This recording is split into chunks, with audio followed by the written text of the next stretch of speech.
Welcome back to the Patreon page, ladies and gentlemen, and welcome to a new video.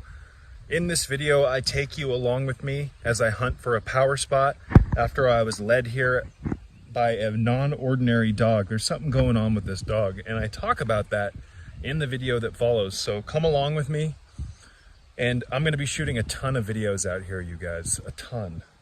And I'm kind of sad that it was recently the full moon and I didn't come out here. But I've been wanting to come out here, and the dog is what led me out here. So I explained that in the following video. Let's get right into it.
Right now, guys, I'm out here looking for a new power spot. There's this stray dog that showed up at the house a couple of days ago, and right when I opened the door, he was running past the house, and something felt really non-ordinary about this dog.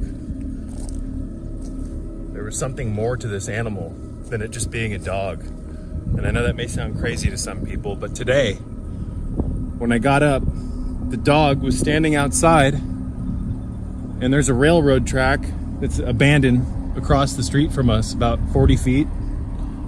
And he was running along the railroad track.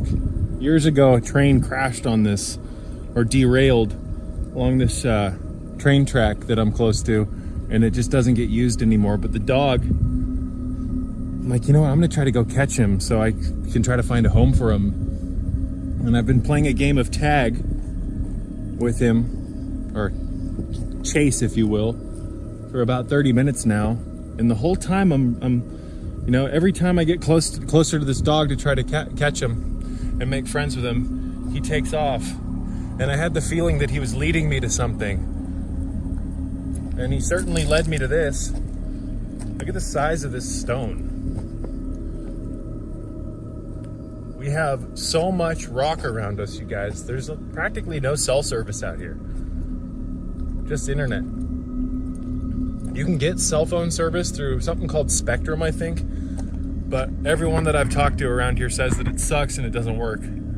So we naturally have less EMF because of stuff like this. You know, limestone, galena, shungite, stuff like that. I'm not saying shungite grows out here naturally, but it blocks electromagnetic fields, cell phone tower interference, etc. Can you guys see the water dripping from that?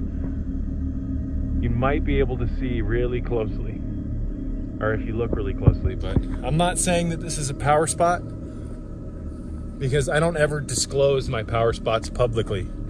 All I'm saying, you guys, is that there is power out here for sure. It's amazing how regenerative being around stuff like this is when you get away from the city. Again, where I grew up in California, the county, 1.157 million people. Where I am now, slightly over or under, depending on where you look, 4,000 people. We are quite literally in the middle of nowhere. You can see this train track right here. There's a road over there that leads to the house, but look at this. So that dog led me here. Because again, guys, I don't look at reality the way that average people do. To me, that wasn't just a dog. When I saw that dog, I immediately experienced a profound shift in my assemblage point. And I don't know if you've ever read through the Carlos Castaneda novels, but If you do, you'll find out that animals, more often than not, are much more complicated, or not complicated, they're much more magical than we've been led to believe, because we've been given a script on how to interpret animals. And, you know, we have a definition that's been handed to us about what a tree is. So we completely sift through, and we, what's the word I'm looking through? Our perception has been molded by culture and how we grew up and how we mimicked our peers. And unfortunately, our peers, our parents, etc., they weren't enlightened people that had the complete activity of their their luminous cocoon, to quote Don Juan, their energy field. So because we grew up in a imbalanced world, and I'm not saying our parents are bad people per se, I'm just saying that they didn't have it figured out. And because we grew up in a world where we're a hive creature and we mimic our parents and our peers, we adopted their beliefs, their interpretations of the world. More often than not, parents hand their religious views to their children. And, you know, all this molding that takes place over the period of the child's earliest development shifts the assemblage point and locks it into a suboptimal position, where now you can only, because of the position of your assemblage point, experience the visible light spectrum. Nothing beyond that. So when we have more fluidity within our assemblage and our point in our energy field, through our sorcery, our magic, etc., over a period of time, you guys, you start to redefine the world based on sorcery truths and not the matrix truths. And you start to see that a rock isn't just a fucking rock. This is a giant entity. And you can communicate with these entities. This rock contains thousands of spirits and elementals that live in this. Do you really think this is just some giant chunk of inanimate matter? For what? Everything's alive here, guys. We've been told, or we've been given a bullshit definition of the world and what it is to be a human. When we look at a plant like that, we don't see it for what it is. We don't see its energy fields, its luminous cocoon. Everything has an energy field. It creates a vacuum effect that separates it from the reality tides outside of us. What I like to call the God grid.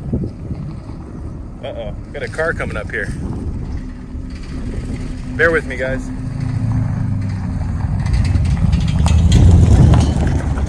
That creeped me the hell out. It's a Mercury Marauder. I haven't seen one of those in a long time. I think that's basically just a repackaged Crown Victoria. So I'm not saying that there's no one out here, guys, but there's very few people compared to where I grew up. And you can feel it. Did you know that when you're around millions of people, you get caught up in the energetic continuum that their minds create, the chaos that they create, etc.? Do you know that the energy fields of the sheep around you affect your peace of mind, affect your clarity, etc.? So, excuse me. I don't look at reality the way that most people do. In fact, if most people could go into my mind, even for a second, I think they'd be driven insane because of how alien my views are. And I don't mean just foreign as an alien. I mean, I have a drastically different belief system than the people around me. And I do a pretty damn good job hiding just how extreme my mind is from the people around me. They don't know. They're not aware of anything for the most part. People are sheep. What are you talking about, Serpent? Everything's love, man. Take it easy. Take it easy. No. People are dangerous. Beyond words. The cities are full of stinking sheep. And I don't care if that makes me sound rude, etc. It's the truth. People are dangerous as fuck. They're unaware. They don't have that Luciferian ether. What are you talking about, Serpent? Lucifer, wasn't he the evil one? Well, not if you follow the early Gnostic texts. The light bearer. Lucifer is just another rendition of Christ. Lucifer, if you break the word apart, means to be illuminated, to be sane, to be aware. The Gnosticism doesn't demonize Lucifer the way that modern Christianity does. You know, when Kundalini moves through us, or even when we meditate, in my opinion, we actually produce illumination through the activation of biophotons. Our body emits light through our DNA, guys. We're supposed to be the light of the world, the lamp of Christ, the lamp of Lucifer. But they've got you afraid of words, right? Oh, Lucifer, oh my God, everything's divided. There's a schism between good and evil. You don't see the allegorical, metaphorical, symbolic nature of good and evil in a biblical sense. They got people afraid of words, afraid of demons, etc. It's insane how schizophrenic and mentally ill the population is, which is why, you guys, I've kind of created my own hermitage out here in the middle of nowhere, right? In a small town. Off on the outskirts of a semi-larger town, but there's no one out here for the most part. And boy, do I feel it. My energy body feels like it's healing by the second. Look at these flowers. What do you see when you see a flower? Do you just see a flower? You ever ask yourself why you see things the way that you see them? You're looking at that flower, you're not seeing it for what it is. Because if you could see it, you'd realize, you'd see its energy fields. You'd see that this is an expression of God's love, essentially. A magical entity that houses both demonic spirits, elemental spirits, but angelic spirits too, you guys. They got you all fucked up. Got the police out here. I might have to wrap this one up, guys. So again, I'm not saying that there aren't people out here, like I said earlier, because there are. But here, I'll take you to see the train track. We have to redefine the world. And for that, you guys, you need inner silence. But you don't have inner silence in the city. You don't have inner silence in the midst of all the electromagnetic fields. And that's by design, folks. They don't want you having inner silence. Inner silence is how we redefine the world. Not entirely, but largely. Inner silence is a cessation of all thoughts, emotions, etc. You know most thoughts and emotions are lies? Did you know that? But that's what you think you are. You think you're your thoughts. You think you're your emotions. You have no inner silence. You have none. And I'm not pointing my finger at my patrons. Okay. Not to change the subject, but I left a hot dog out here for that dog. I brought it with me to try to lure him in.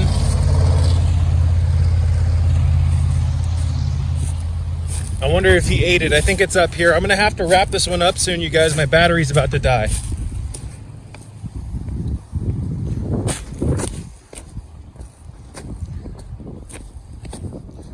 And if you're wondering how much this property was that we recently moved into, it was like $63,000. Deep in an undisclosed location in Virginia. There's some issues with the house, but you know, compared to where I grew up in California, the houses now are like 1.3 million. I can't afford that, nor would I want to. I like living in a house that needs some work. I like living around all of this. Look at this. Beautiful, beautiful. Okay, I think he may have ate the hot dog. So what I'm probably gonna do, you guys, is go back, get into the Kia, and make a long drive into town, and maybe go to a dollar store and just buy a ton of that gravy train dog food, the canned stuff, and like a water dish and a food bowl. As we called animal control earlier, they have a no-kill shelter out here, but I don't think this dog is a regular dog. Oh, it's right there. Hot dog. Those are low-carb hot dogs. Those are good hot dogs. And yes, I eat hot dogs from time to time. I'm on a budget right now, guys. Not to be weird and change the subject into diet, but if you're wondering how I eat right now, what I do most of the time, even when I'm on a budget, I mean, when there's a will, there's a way. I can eat healthier than almost 99% of the sheep out here, making not a lot of money. I don't make a ton of money. I'm not going to lie. That's not one of my pursuits in life. It's one of the reasons why I live so far out here. I'm not made of money. But you know what? That's a cool ass rock. Even if I did have a lot of money, I'd live like this. Where was I going with that? If you're wondering how I eat right now, More often than not, I mix an animal protein of some sort, even if it's cheap hot dogs, right? I mix an animal protein with a healthy carbohydrate like a sweet potato or a regular potato, etc., mashed turnips. I make 25% of my plate or more a protein, 25% of my plate it's another cool rock. Okay, let me stay on point here, you guys. Get this out of my mouth and I'll wrap it up. 25% or more of my plate is an animal protein. What the hell? I'm finding all sorts of cool shit. All right, I'm having a major ADHD moment. I can't stay on point. Let me get this thought out and then we'll wrap it up. 25% or more of my plate consists of an animal protein. Chicken, beef, stewed meat, etc. 25% to 30% of my plate consists of a healthy carbohydrate, such as but not limited to white rice, sweet potatoes, etc. And I always overcook my potatoes, my root vegetables. That's the key to getting them to digest properly. You have to overcook the hell out of them. And then the rest of my plate is a mixture of raw and or semi-raw, partially cooked, or a mixture of raw and partially cooked vegetables. And some vegetables that I make, I will overcook the hell out of them. That helps with digestion, oxalate, it helps if you overcook stuff, for instance, like kale. If you cook kale to death, there's less oxalate absorption. What is that?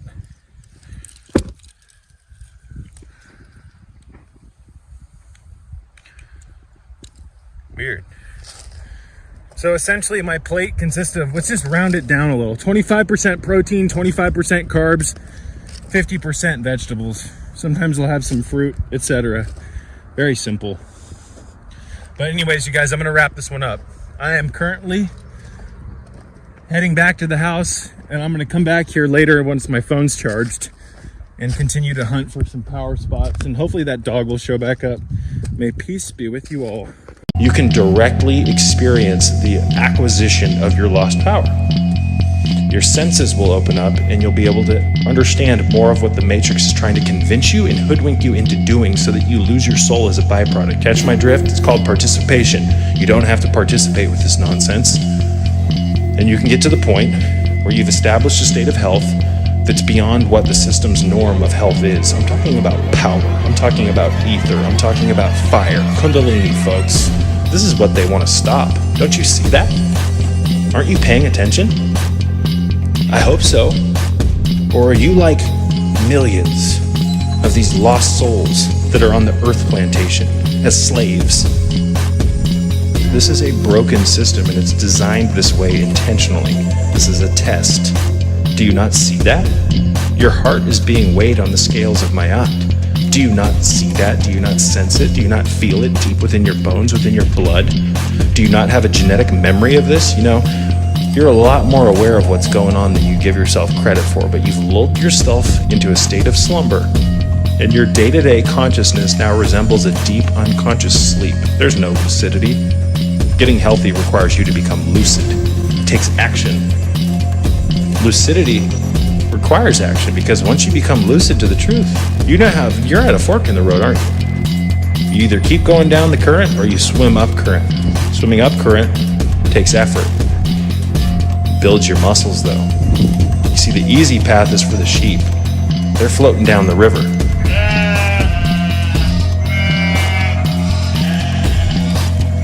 All this nonsense, guys, it's subtle poison. Subtle fucking poison. They're modifying our genetics, they're changing the way our body works, and they're giving us a massive inundation of smart devices that make our life convenient. But these smart devices, as they evolve, you guys, they get more and more weaponized, and before you know it, everything on your phone will be able to be implanted into you. And I know that sounds very science fiction, but that's the future, you guys. That's what all the bigwigs are talking about. That is the aspirations of these insane fucking oligarchs that are running the show from behind the scenes. This is insanity. This is absolute insanity, and I have no more patience for the sheep. These people are destined, wired, whatever you want to call it, for their own destruction. They participate with it, and they love it. And they will fight, kick, and scream to defend the status quo.